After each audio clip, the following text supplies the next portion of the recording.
యేసయ్య ఉపమానరీతిగా వారితో ఇలా చెప్పెను, ఏమనగా పరలోకరాజ్యము తన పొలములో మంచి విత్తనము విత్తిన యొక్క మనుష్యుని పోలియున్నది. మనుష్యులు నిద్రించుచుండగా అతని శత్రువు వచ్చి గోధుమల మధ్యను గురుగులు విత్తిపోయెను. మొలకలు పెరిగి గింజపట్టినప్పుడు గురుగులు కూడా అగపడెను. అప్పుడు ఇంటి యజమానుని దాసులు అతని యొద్దకు వచ్చి, అయ్యా, నీవు నీ పొలములో మంచి విత్తనము విత్తితివిగదా, అందులో గురుగులెక్కడ నుండి వచ్చినవని అడిగిరి. ఇది శత్రువు చేసిన పని అని అతడు వారితో చెప్పగా, ఆ దాసులు, మేము వెళ్లి వాటిని పెరికి కూర్చుట నీకిష్టమా అని అతనిని అడిగిరి.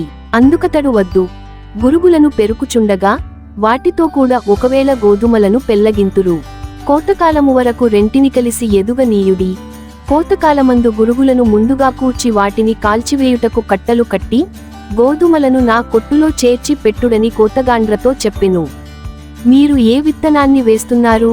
గోధుమలా, కలుపులా? ఈ రోజు మారుమనస్సు పొందండి, దేవుని విత్తనంగా పెరగండి. తుదిన్యాయాన్ని దేవునికి వదిలేయండి.